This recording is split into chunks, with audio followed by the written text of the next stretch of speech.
it's your girl Angelique Michelle, and I'm back with another Project Inspire Positivity video for you guys. So this week we are going to wrap up our summer 2017 reset with Ethics 101 by, of course, John C. Maxwell. So this is going to be the last book in the 101 series that we are going to go over. I hope you guys have enjoyed this. I hope you've learned from it. And I hope you've noticed how everything just kind of steadily builds on top of each other.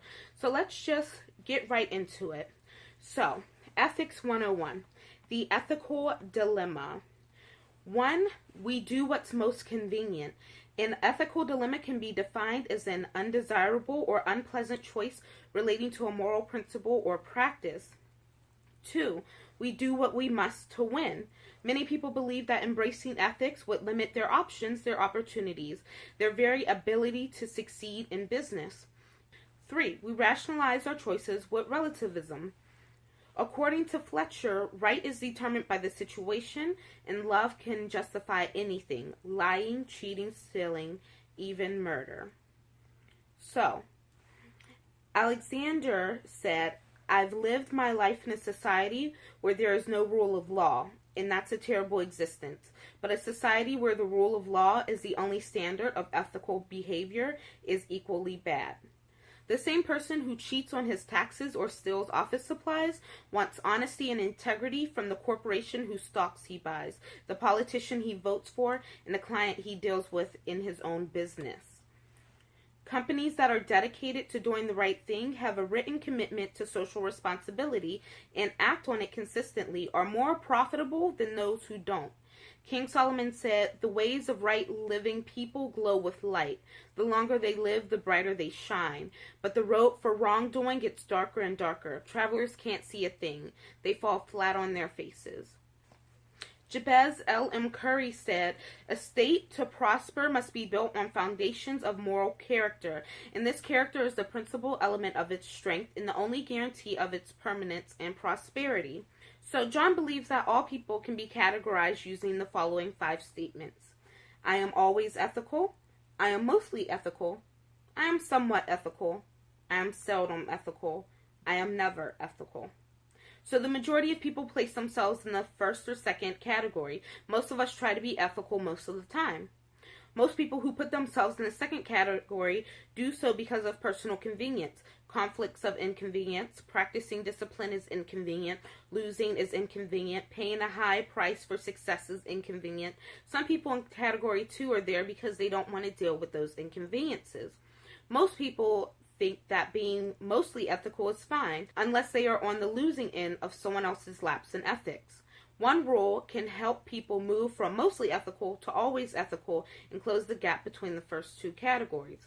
I believe you will be able to use guidelines to govern all of your ethical decision makings. It's based on the golden rule. So one rule for everyone: treat others as you would like to be treated. The golden rule. So there are many variations on the golden rule. Christianity: whatever you want men to do to you, do also to them. Islam: no one of you is a believer until he loves for his neighbor what he loves for himself. Judaism: what is hateful to you, do not do to your fellow man. This is the entire law. All the rest is commentary. Buddhism: hurt not others with what which pains yourself. Hinduism: this is the sum of duty. Do not unto others what you would not have them do unto you. Confucianism: what you do not want done to yourself, do not do to others. Jainism: a man should wander about treating all creatures as he himself would be treated. And there's a Nigerian proverb: one going to take a pointed stick to pinch a baby bird should first try it on himself to see how it hurts. There are really only 2 important points when it comes down to ethics. The first is a standard to follow. The second is the will to follow it. So ethics is about how we meet the challenge of doing the right thing when that will cost more than what we want to pay. The Josephson Institute of Ethics said that. 1. The golden rule is accepted by most people. One of the first rules in human relations is to seek common ground with others. 2. The golden rule is easy to understand. 3. The golden rule is a win-win philosophy. And 4. The golden rule is a compass when you need direction. There's harmony and inner peace to be found in following a moral compass that points in the same direction regardless of fashion or trend. Ted Koppel said that. If we had only one rule in this company, it would be the golden rule. If we've got that one right, no of the rules are necessary. Jim Blanchard said that. So, the golden rule begins with you. How do you want to be treated? I want to be valued. In the American marketplace today, 70% of the people who leave their jobs do so because they do not feel valued. So, encouragement is oxygen for the soul. Deep down, all people want to feel like they matter simply for who they are. 2. I want to be appreciated. Donald Lord said, always help people increase their own self-esteem. Develop your skill in making others feel important. There's hardly a higher compliment you can pay an individual than helping him to be useful and to find satisfaction in his usefulness. Billy Rose said, it's hard for a fellow to keep a chip on his shoulder if you allow him to take a bow. 3. I want to be trusted. George MacDonald said, to be trusted is a greater compliment than to be loved. 4. I want to be respected. Dilip Singh said, a man who does not respect his own life and that of others robs himself of the dignity as a human being. So, there was a young man who worked as a senior pastor for his first church, and he said this: 1, if you have a problem with me, come to me privately. 2, if I have a problem with you, I'll come to you privately. 3, if someone has a problem with me and comes to you, send them to me. I'll do the same for you. 4, if someone consistently will not come to me, say, let's go see him together. I'm sure he will see us about this. I will do the same for you. 5, be careful how you interpret me. I'd rather do that. On matters that are unclear, do not feel pressured to interpret my feelings or thoughts. It is easy to misinterpret intentions. 6, I will be careful on how I interpret you. 7, if it's confidential, don't tell. If you or anyone else comes to me in confidence, I won't tell unless A, the person is going to harm himself or herself, B, the person is going to physically harm someone else, C, a child has been physically or sexually abused. I expect the same from you. 8, I do not read unsigned letters or notes. 9, I do not manipulate. I will not be manipulated. Do not let others manipulate you. Do not let others try to manipulate me through you. And 10, when in doubt, just say it. If I can answer it without misrepresenting something or breaking the confidence, I will. Arnold Glasgow said, the respect of those you respect is worth more than the applause of the multitude. 5, I want to be understood. Charles Kettering said, there is a great difference between knowing and understanding. You can know a lot about something and not really understand it. When dealing with others, seek first to understand, then to be understood. 6, I do not want others to take advantage of me. It doesn't matter whether you're talking about lying to your neighbor or defrauding a big corporation. Any action ultimately impacts individual people for better or worse. So, character counts. Character is the key to living a life of integrity and ethical excellence. Character is more than talk. Talent is a gift. Character is a choice. Character brings lasting success with people. People cannot rise above the limitations of their character. There are really only 3 kinds of people: those who don't succeed, those who achieve success temporarily, and those who become and remain successful. Character is the only way to sustain success. So we must 1, adopt the golden rule as the integrity guidelines for our life. George Eliot said, keep true, never be ashamed of doing right. Decide on what you think is right and stick to it. So every day when the issue of ethical behavior confronts you, ask this question: how would I like to be treated in this situation? 2, make your decisions based on this integrity guidelines. Confucius asserted, to know what is right and not do it is the worst cowardice. So decisions, not conditions, determine your ethics. People of poor character tend to blame their choices on circumstances. Ethical people make good choices regardless of circumstances. If they make enough good choices, they begin to create better conditions for themselves. Wrong decisions leave scars. Every time people make wrong decisions, there is an impact, even if they don't immediately notice it. The more people involved, the greater pressure for conformity. Ethical decisions made in private have their own pressure because one may be tempted to believe that a private indiscretion will never become public knowledge. Public decisions involving other people carry a different kind of pressure, that of conformity. No matter how much pressure there is, you can't allow others to force you into making unethical decisions. An action is also a decision. Edward R. Lyman said, principle, particularly moral principle, can never be a weather vane, spinning round this way and that with the shifting winds of expediency. Moral principle is a compass, forever fixed and forever true, and that is important in business as well as in the classroom. 3. Manage your decisions based on this integrity guideline. When you manage your life and all the little decisions by one guideline, the golden rule, you create an ethical predictability in your life. 4. Ask others to hold you accountable for your actions. Thomas Adding and Stephen Graves said, we cannot grow character through a crash course weekend seminar when one day we suddenly realize we need some. It's impossible. We cannot become an astronaut or a world-class fly fisherman or an expert brick mason in a microwave weekend of learning. So, there are 5 factors that most often come into play when someone compromises their ethics. 1 is pressure. As you face pressure, beware of how you might be tempted to compromise your values. Ask yourselves these tough questions. Am I going to make a rash, emotional decision? Am I going to compromise the truth?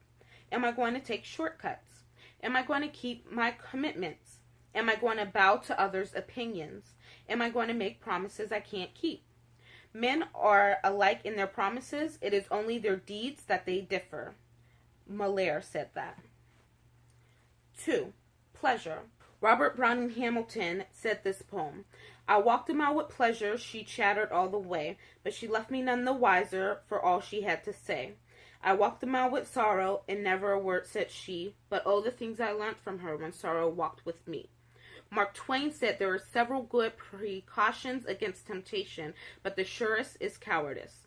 The disciplined person is the person who can do what needs to be done when it needs to be done. That was Richard Foster. 3. Power. John Adams said, no man is wise enough or good enough to be trusted with ultimate power. Having power is like drinking salt water. The more you drink, the thirstier you get. People who are especially susceptible to power issues typically experience the cycle that follows this pattern. There's the reception of power, then the abuse of power, and then essentially the loss of power. Power is a mighty river. As long as it keeps its course, it's a useful thing of beauty. But when it floods its banks, it brings great destruction. If a man can accept a situation in a place of power with the thought that it's only temporary, he comes out all right. But when he thinks he's the cause of the power, that can be his ruination. Harry Truman said that. 4. Pride. So, pride is at the bottom of all great mistakes. That was John Ruskin. In the book of Proverbs, it says that pride goes before destruction. When pride comes, then comes disgrace. Pride only breeds quarrels, and a man's pride brings him low. Benjamin Franklin said that there is perhaps not one of our natural passions so hard to subdue as pride. Beat it down, stifle it, mortify it as much as one pleases, it is still alive. Even if I could conceive that I had completely overcome it, I should probably be proud of my humility. 5. Priorities. Things that matter most must never be at the mercy of things that matter least. Goethe said that. So, a person of responsibility can trust himself to choose the right thing over the easy thing. So we have to, 1, take responsibility for our actions. Will Durant said, never mind your happiness, do your duty. So, there are excuses, and these excuses tend to fall in these 3 categories. The hang-ups. Those are people who blame life circumstances. The bang-ups, who blame past personal problems and hurts, and the gang-ups, who blame other people for hindering them. 2. Develop personal discipline. What we do on some great occasion will probably depend on what we already are, and what we are will be the result of previous years' self-discipline. H.P. Lytton. So, we have to discipline our time. Since you can't control how much time you have, you must control how you use it. Energy. We should always strive to use our strength on our strengths. Goals. You can't do everything, so you must discipline yourself to do the important things. And mood. If you do not master your emotions, they will master you. Vince Lombardi said, I've never known a man worth his salt who in the long run, deep down in his heart, didn't appreciate the grind, the discipline. 3. Know your weakness. 4. Align your priorities with your values. Integrity can be described as making your beliefs and your actions line up. 5. Admit wrongdoing quickly and ask for forgiveness. 6. Take extra care with finances. Money doesn't change men, it merely unmasks them. If a man is naturally selfish or arrogant or greedy, the money brings that out. That's all. That was by Henry Ford. P.T. Barnum said, money is a terrible master, but an excellent service. So we have to earn our money, be scrupulously honest. So B.C. Forbes said, he is a wise man who seeks by every legitimate means to make all the money he can honestly, for money can do many worthwhile things in the world, not for merely oneself, but for others. But he is an unmitigated fool who imagines for a moment that it is more important to make the money than to make it honestly. We then must be generous and use credit wisely and sparingly. King Solomon advised that the rich rules over the poor and the borrower becomes the lender's slave. Calvin Coolidge said, there is no dignity quite so impressive and no independence quite so important as living with your means. 7. Put your family ahead of your work. Pat Riley says that sustain a family for a long period of time and you can sustain success for a long period of time. First things first. If your life is in order, you can do whatever you want. 8. Place high value on people. Wolf J. Rink said, if you mistrust your employees, you'll be right 3% of the time. If you trust people until they give you a reason not to, you'll be right 97% of the time. And Mike Abershoff said, I put people instead of promotion first. As a result, I was paid 1,000 times over. So, in this world, it's not what we take up, but what we give up that makes us rich. That was by Henry Ward Beecher. If you can develop a Midas touch with people by taking your focus off yourself and what you can gain and instead focusing on adding value to others. So we must, 1, treat people better than they treat us, because forgiveness is not an occasional act, it is a permanent attitude. Martin Luther King. 2, walk the second mile. So, doing my best at this present moment puts me in the best place for the next moment. Oprah Winfrey.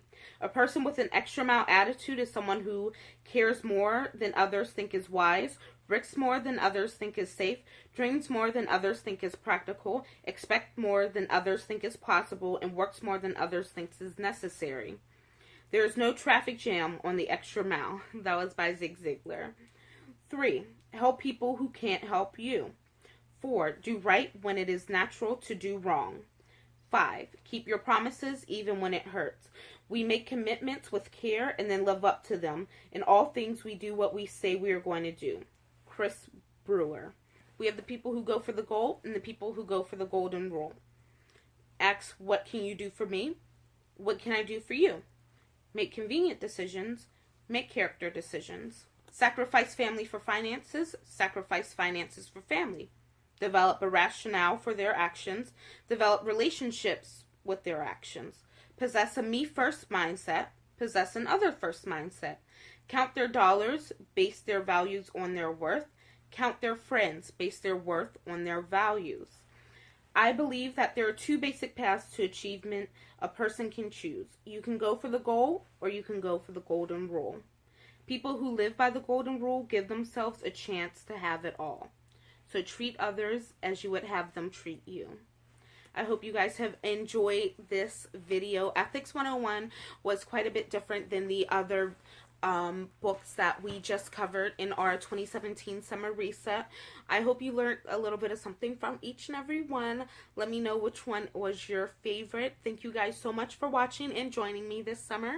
I enjoyed it. I cannot wait for next year. We have big things planned, so definitely stay tuned. And remember to always inspire some positivity today, guys. Bye.